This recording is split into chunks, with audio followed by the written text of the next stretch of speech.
अजित पवार बारामती हॉस्टेलमधून अचानक रवाना। पोलीस संरक्षण आणि ताफ्याशिवाय अजित पवार एकटेच रवाना झाल्यानं चर्चांना उधाण। दोन्ही राष्ट्रवादीची चर्चा फिसकटल्याच्या चर्चेनंतर घडामोडींना वेग।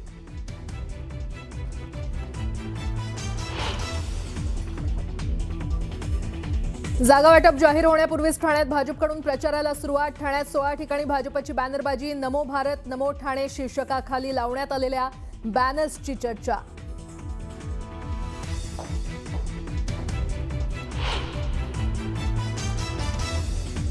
भाजप आणि शिवसेनेची रंगशारदात पार पडली महत्त्वाची बैठक। मुंबईतील वादाच्या जागांसंदर्भात बैठकीत चर्चा। तर भाजप आणि शिवसेनेत 200 जागांवर एकमत झाल्याची सूत्रांची माहिती।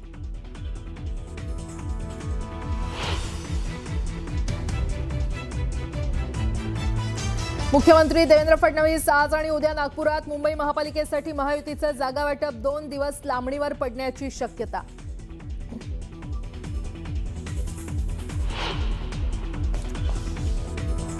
कोल्हापूर काँग्रेसची पहिली 48 जणांची पहिली यादी जाहीर। पहिल्या यादीत 18 माजी नगरसेवकांचा समावेश। जिल्हाध्यक्ष सतेज पाटलांनी जाहीर केली यादी।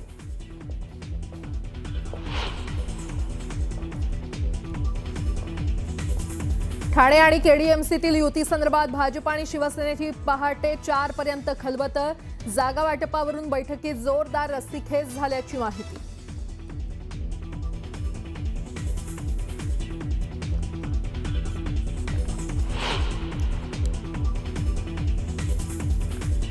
नाराज संतोष धुरी वॉर्ड क्रमांक 194 मधून लढण्यास इच्छुक। नाराजीमुळे संतोष धुरी आणि संदीप देशपांडेंना शिवतीर्थावर सकाळी 10:30 वाजता भेटीसाठी बोलावलं। चर्चेतून काय तोडगा निघणार याकडे लक्ष।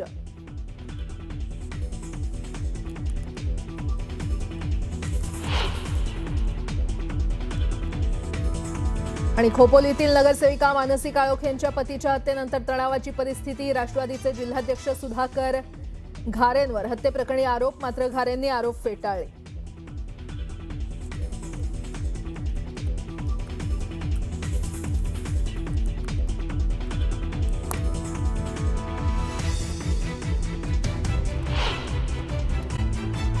बातमीपत्रामध्ये आता पाहणार आहोत सकाळच्या महत्त्वाच्या 100 बातम्या अतिशय वेगवान स्वरूपात। सुरुवात करूयात। निवडणूक लढण्यास इच्छुक असलेले मनसेचे माजी नगरसेवक संतोष धुरी नाराज असल्याची चर्चा आहे। 194 क्रमांकाचा वॉर्ड शिवसेना उबाठाला सोडल्याची चर्चा आहे आणि याच वॉर्डमधून संतोष धुरी निवडणूक लढण्यास इच्छुक आहेत। नाराज असलेले संतोष धुरी आणि संदीप देशपांडेंना आज शिवतीर्थवर भेटण्यासाठी बोलावण्यात आलंय। सकाळी 10:30 वाजता शिवतीर्थवर धुरी आणि देशपांडे यांच्यासोबत चर्चा केली जाणार आहे।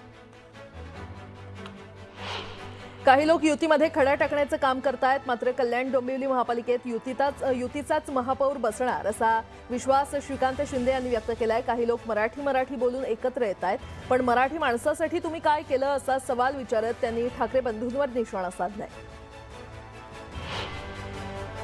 छत्रपती संभाजीनगरात शिवसेना उबाठा पक्षाच्या वतीनं मशाल रॅली काढण्यात आली। संभाजीनगरात आपल्याच पक्षाचा महापौर होईल असा विश्वास यावेळी आदित्य ठाकरे यांनी व्यक्त केला। भाजपमध्ये प्रवेश केलेले केडीएमसीचे माजी सभापती दीपेश म्हात्रे यांच्या कार्यालयासमोरून जात असताना उपमुख्यमंत्री एकनाथ शिंदेंनी आपलं वाहन थांबवून दीपेश म्हात्रेंची विचारपूस केली। अरुण गवळींच्या दोन्ही मुलींनी मुंबई महापालिका निवडणुकीसाठी अर्ज दाखल केलाय। गीता गवळी आणि योगिता गवळी यांनी अखिल भारतीय सेनेतून अर्ज दाखल केले।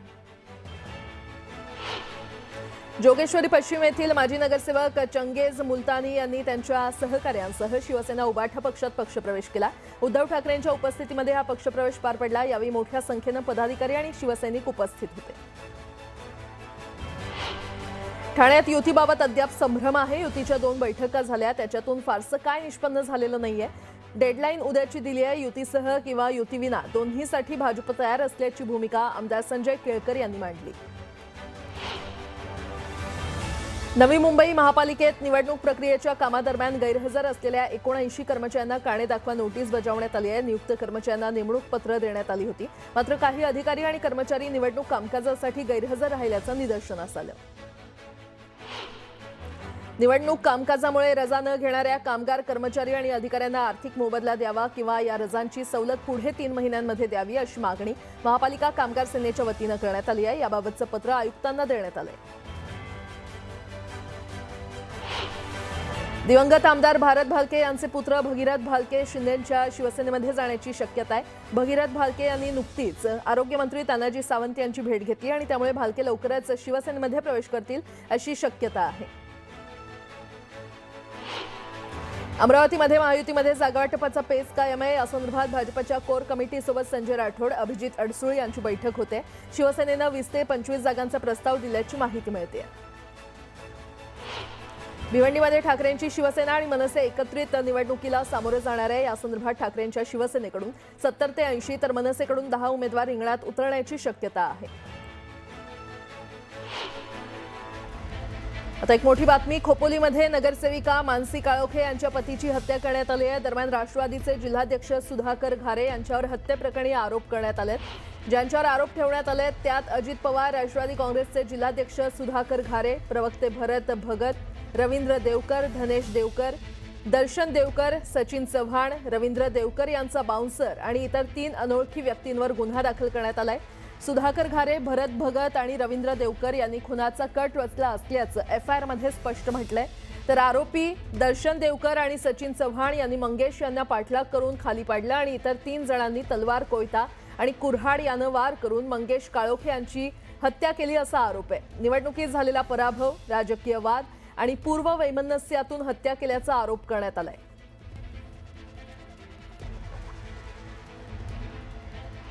जोपर्यंत सर्व आरोपी अरेस्ट होत नाही तोपर्यंत आम्ही इथं हलणार नाही। एक आरोपी पोलीस स्टेशनने अरेस्ट केलेला आहे आता आणि बाकी आरोपी रात्रीतनं अरेस्ट होतील असं त्यांनी सांगितलेलं आहे। पण जोपर्यंत सुधा घारे आणि हे सगळे आरोपी, भरत भगत असेल, रवी देवकर असेल, या सगळ्यांनी प्लॅनिंग करून माझ्या मंगेशला त्या ठिकाणी त्यांनी निर्गुण हत्या त्याची करण्यात आलेली आहे। आम्ही सुद्धा वाघाचे बच्चे आहोत। जोपर्यंत मंगेशला झाल्यावर अन्याय, त्यांनी जो काय अत्याचार त्याच्यावर त्यांनी केलेला आहे, त्याची जी काय निर्गुणपणे हत्या केलेली आहे, याचा जोपर्यंत यांची राख रांगोली केल्याशिवाय मी गप्प बसणार नाही। माझं सुद्धा नाव त्या घटनेला जोडलं गेलं। त्यामध्ये त्याचा राजकीय स्वार्थ साधण्यासाठी महेंद्र थुर्वे या अशा गोष्टी करतोय।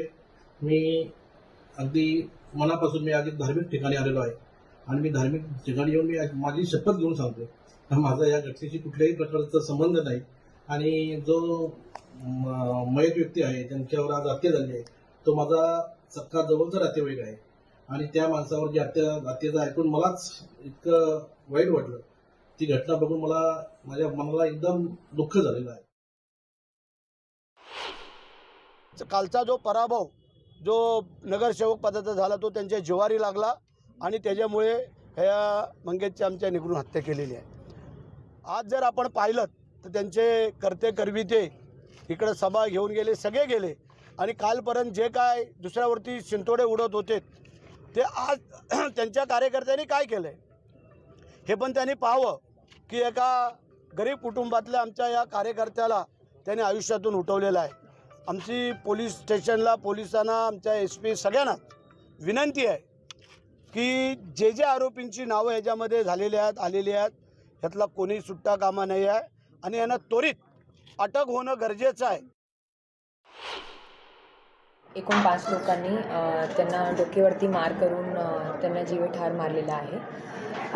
त्या अनुषंगाने खोपोली पोलीस स्टेशनमध्ये गुन्हा दाखल करण्यात आलेला आहे।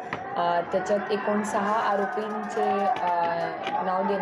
नावानिहाय फिर्याद देण्यात आलेली आहे आणि 4 अनोळखी असं फिर्याद देण्यात आली आहे। आमची तपास चालू आहे। आम्हाला काही लीड मिळालेली आहे आरोपीच्या संदर्भात। आपण लवकरच आरोपींना अटक करू। आता एक मोठी बातमी, पुण्यामध्ये मनसे सुद्धा महाविकास आघाडीसोबत लढणार का या चर्चांना आता उधाण आलंय। कारण रात्री उशिरा पुण्यामध्ये महाविकास आघाडीची बैठक झाली आणि या बैठकीला मनसेनं हजेरी लावली। त्यामुळे आता मनसे महाविकास आघाडीसोबत येणार का याची चर्चा रंगली आहे। जे काही होईल ते लवकरच कळवलं जाईल अशी भूमिका मनसे नेत्यांनी घेतली आहे। महाविकास आघाडीची बैठक शांताई हॉटेलमध्ये सुरू होती। तर पुण्यामध्ये मनसे सुद्धा महाविकास आघाडीसोबत लढणार का, आता अशा चर्चा रंगू लागलेल्या आहेत. कारण रात्री उशिरा पुण्यामध्ये महाविकास आघाडीची बैठक झाली. या बैठकीला मनसेनं हजेरी लावली.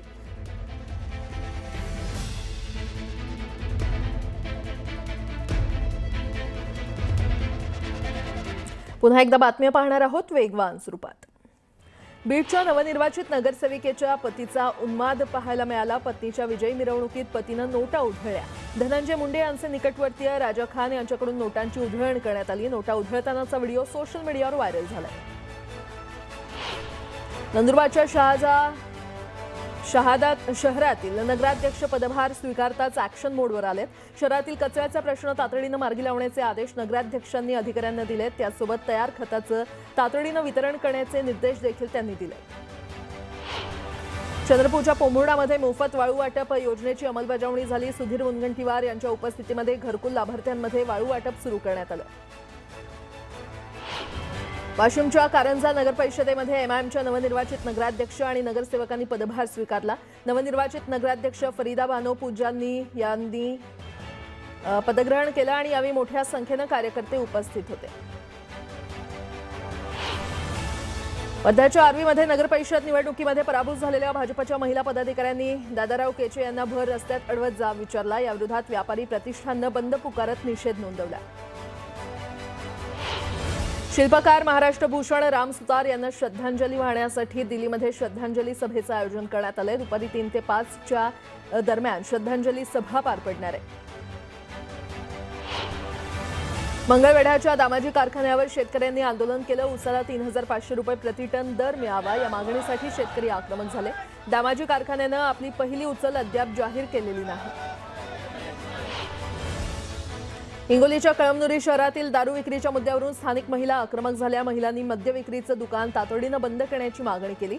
शिवसेनेच्या नवनिर्वाचित नगराध्यक्ष अश्लेषा चौधरींच्या नेतृत्वात हा मोर्चा काढण्यात आला होता.